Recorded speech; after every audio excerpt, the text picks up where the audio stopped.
Alors, bonjour tout le monde et bonjour à toi, Brian, invité surprise. Première fois que je fais ça sur ma chaîne et je suis très heureux de commencer par une grosse carte et de commencer avec toi pour une analyse de 4 combats.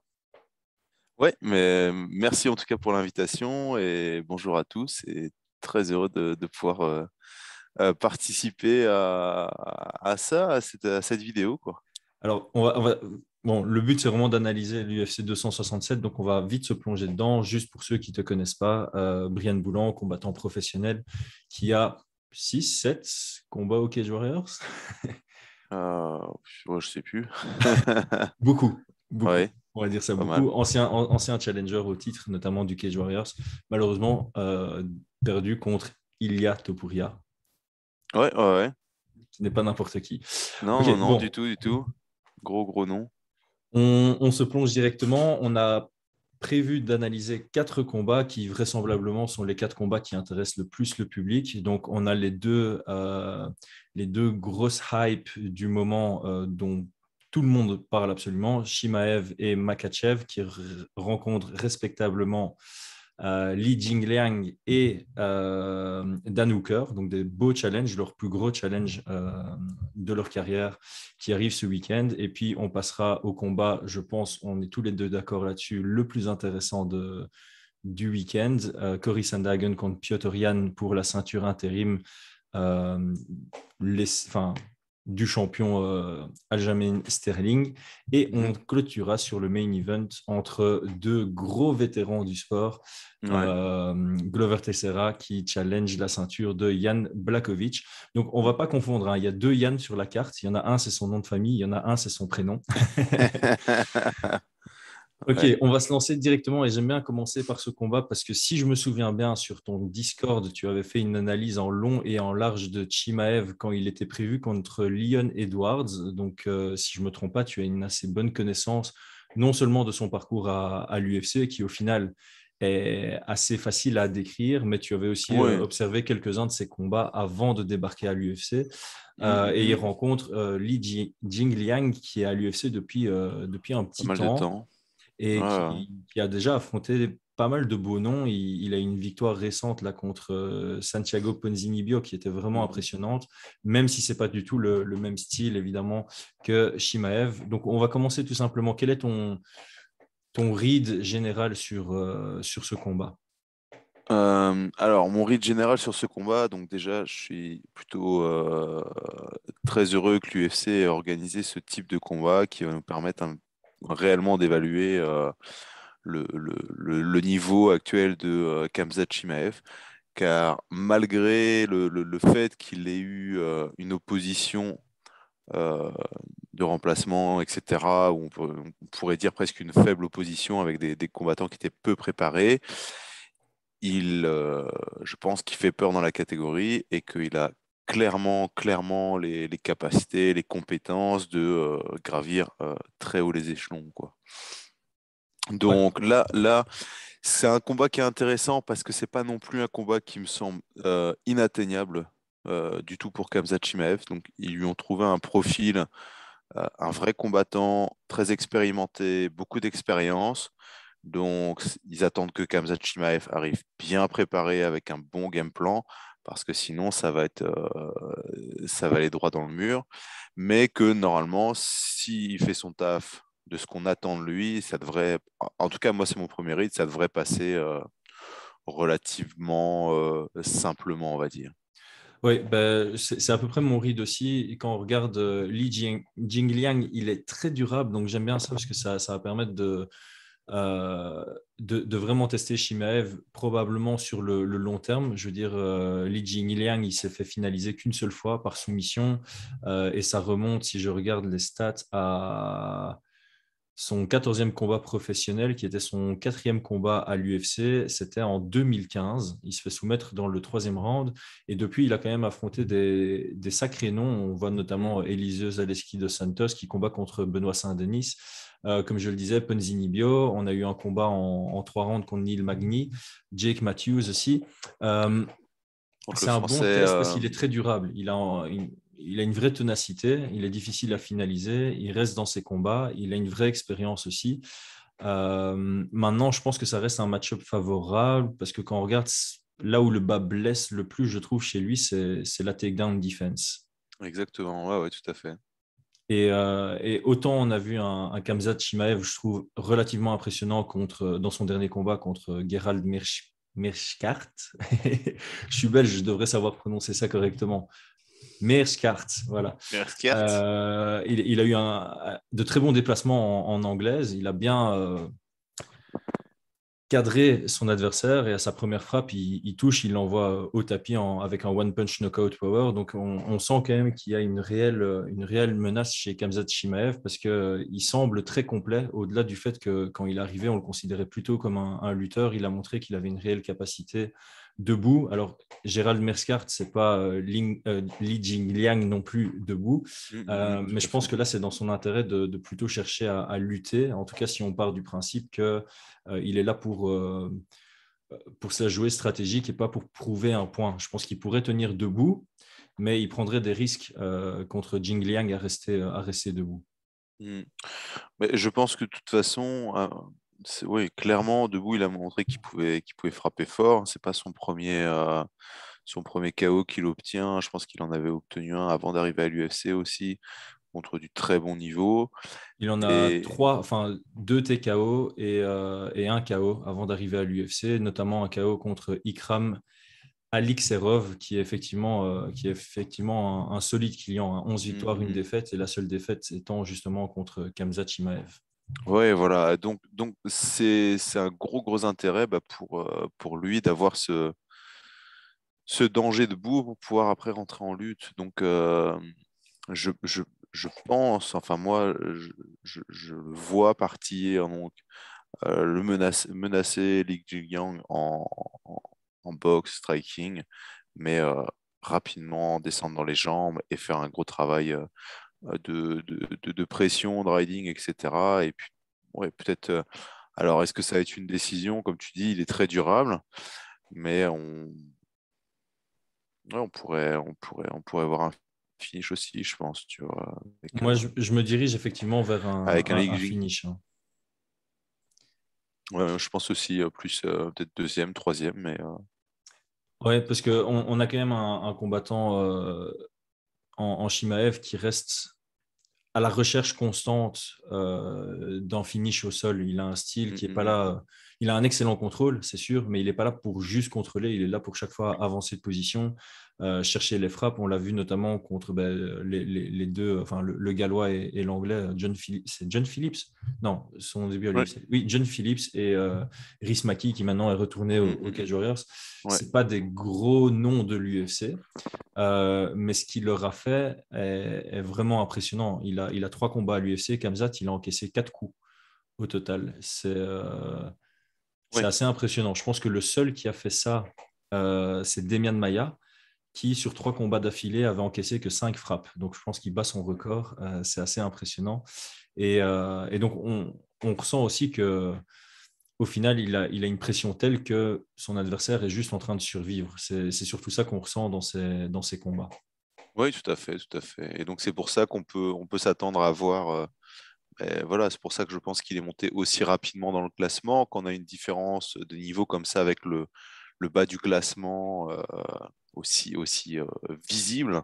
Mhm. Ouais, c'est pas étonnant qu'il monte directement, qu'on le voit dans le top 10, quoi, entre guillemets, hein. Ouais, et une question un peu subsidiaire, puisqu'il il combat dans 2 catégories, du coup. Il cherche les middleweight et il cherche les welterweight. Dans quelle catégorie tu le vois s'imposer davantage par rapport à son style, en sachant que, enfin, la question n'est pas anodine.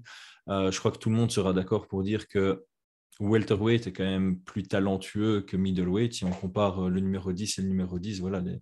les noms qui ressortent, on sera plus en train de dire ouais, welterweight est quand même beaucoup plus chaud pour atteindre le top 10. Est-ce que c'est dans son intérêt de chercher plutôt à se construire en middleweight, selon toi, ou il a toutes les capacités Je, je pense qu'on a le profil un petit peu de type Nurmagomedov, et donc qui va, à mon sens, c'est pas tant sur le poids que ça va jouer, ça va pas être tant sur la vitesse de déplacement, mais vraiment plus sur le style de combattant qui fait que ouais, je le vois bien évoluer sur les deux catégories euh, sans trop de difficultés. Donc J'aime bien que tu... Nurmagomedov, je l'aurais bien vu me passer à la KT au-dessus sans difficulté et, euh, et avec autant de succès, tu vois. Donc, Ouais, c'est bien que tu fasses la comparaison, enfin que tu sortes le nom de Khabib, parce que le combat d'après qu'on va analyser, on compare très souvent à tort, selon moi, Makhachev et Khabib. Ici, est-ce que tu trouves une similitude dans le jeu en lutte et en grappling entre Khamzat Chimaev et Nurmagomedov? ah ouais, ouais, complètement, hein. Pour moi, c'est peut-être les profils les plus ressemblants. Ouais. Euh, alors, à la différence, donc, Khamzat Chimaev a plus d'expérience en lutte libre, hein, alors que Nurmagomedov était plutôt dans tout ce qui était lié au sambo. Ouais. On l'a vu au début de sa carrière, par exemple, sur les contrôles, etc., où il n'était pas il a eu beaucoup de pertes de takedown avec des mecs qui réussissaient à se relever, ce qui a été moins le cas une fois qu'il a rejoint l'American Top Team. Par contre, j'ai l'impression que Khamzat a un meilleur contrôle, beaucoup plus étouffant. Là, en tout cas, hein, sur le départ. Mais sinon, pour moi, c'est relativement similaire. Donc, une boxe qui sert la lutte, une boxe qui est dangereuse, que tu ne peux pas comment dire Négligé. ça, négliger. Si tu la négliges, bah, tu tombes. Et une lutte complètement étouffante avec une recherche de, euh, de dégâts tout le temps, tout le temps, tout le temps, une sorte de pression constante au niveau du sol. Ouais, Et très, très peu d'espace. la comparaison est assez. Enfin, ce qu'on disait toujours de Khabib, c'est qu'il gagnait jamais ses rounds par 19. Il cherchait plutôt les Mm. 18. Ouais, voilà, c'est Et je exactement pense que, ça. que Khamzat Chimaev se rapproche fort de ça. En tout cas, j'ai pas les Ouais. scorecards devant les yeux, mais c'est clair que contre John Phillips, il prend des 18, c'est sûr et Mm. certain. Et si Rismaki sortait du premier round, c'était 3 minutes 9, donc il n'en était pas trop loin, on va dire. Il prenait aussi un beau 18, voire même un 17 dans les dents. Et donc là le seul indicateur qui nous manque, c'est son cardio, son endurance. Est-ce qu'elle sera similaire à un Nurmagomedov qui peut tenir ce rythme-là pendant 5 rounds? Mhm. Euh, on va dire que si on se base uniquement sur son aspect physique, on pourrait penser qu'effectivement, ce soit un combattant d'endurance et non pas d'explosivité et qui pourrait tenir sur des grosses périodes. Ouais, et Donc, justement, il y a cette seule vraie inconnue, parce que je pense que unanimement, il y a un vrai consensus. Tout le monde est d'accord pour dire que Kamzat part large favori si on observe skill pour skill, même si c'est le plus gros challenge de loin dans la carrière de Kamzat. La seule vraie inconnue, c'est qu'il a failli mettre un terme à sa carrière quand il a pris le Covid, et qu'il a eu beaucoup de mal à s'en remettre. Donc, c'est vraiment ça le gros point d'interrogation, c'est qu'on n'a jamais vraiment eu de vraies indications sur sa capacité de tenir cette intensité sur 3 rounds. Et en plus de ça, il sort vraisemblablement d'un virus qui a porté défaut sur son cardio pendant plusieurs mois. mm, mm, mm. Bon, là, ça va faire combien de temps? Bientôt un an, hein. Ben, je vais regarder, il a été super actif, hein. Il a les 2 victoires les plus rapides à l'UFC. Si je ne me trompe pas, le Non, 16 non, juillet, le mais 26 juillet. depuis son Covid, son annonce qu'il allait mettre un terme à sa carrière, etc. Oui, il y a eu un petit temps, effectivement. Ça fait une bonne période. Donc, je pense pas que. Après, ça reste compliqué parce il y a quand même des études qui sortent sur les conséquences cardiopulmonaires liées au virus. Donc, sur du long terme, je ne pense pas que ça va jouer là actuellement sur ses capacités pulmonaires. Je pense qu'il est revenu à 100%. Oui, je pense qu'il y a Je une pense intelligence. que Oui. Ouais, je pense que ce qui l'a inquiété clairement, c'est après sa convalescence, etc., quand il s'est ressenti en forme, plus avec le virus, qu'il est retourné à l'entraînement, qu'il a peut-être fait une semaine, 2 semaines, qu'il s'est rendu compte que son, son endurance pulmonaire, elle a peut-être été diminuée par 20 ou 30%, hein, je sais pas, hein. Mais en tout cas, moi, alors que vacciné quand je l'ai eu, j'ai bien 10-15% de perdu en respiration cardiovasculaire, tu vois. Ouais. Et j'ai une forme extrêmement bénigne. Donc on peut s'attendre à ce qu'il ait traversé une période de beaucoup de doutes Mais je pense quand même qu'en l'espace de 6 mois, enfin, voilà, tout le corps humain est plutôt bien fait et je pense qu'il a récupéré ouais, ses capacités complètes. D'accord. Alors, on va essayer de clôturer sur nos. On va le faire en deux temps. Je vais d'abord te demander ton pronostic à toi.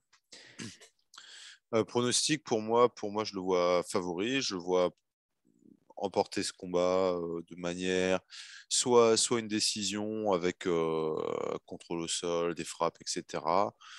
Pourquoi pas un finish au, au deuxième, troisième.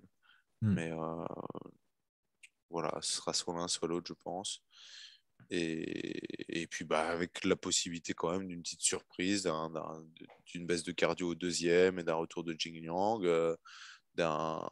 d'une mauvaise évaluation Enfin, il y a plein de facteurs, mais en tout cas, ce serait plutôt ça mon pronostic, quoi. Ouais, je te rejoins assez fort. Je pense qu'effectivement, Shimaev va pas vouloir rester debout contre Jing Liang. C'est pas le striker le plus dangereux de la catégorie, mais clairement, il a un bon pied-point, très crisp, très précis. Euh, donc, ça reste dangereux. Il a démontré avoir ce knockout power, notamment sur son crochet avant. Donc, je pense que c'est dans l'intérêt de Khamzat de rentrer directement dans sa zone de confort. Et comme je dis, Neil Magny, je pense qu'il a amené 4 ou 5 fois Jing Liang au sol. Il y a contrôlé. Et Neil Magny est un grand Ouais, technicien, mais il n'a pas la puissance ni l'expérience de Shimaev. Donc, je pense qu'on se dirige vers une finalisation aussi. ouais. Fin Nordin du Taleb deuxième round. aussi. Nordin Taleb, je sais pas si tu as vu son combat, il l'a amené plein de fois au sol. Ouais, ouais, bah, Et, je l'avais vu sur place. C'était mon tout premier UFC. ah C'était oui, voilà. à Halifax, au Canada. Je me souviens très bien.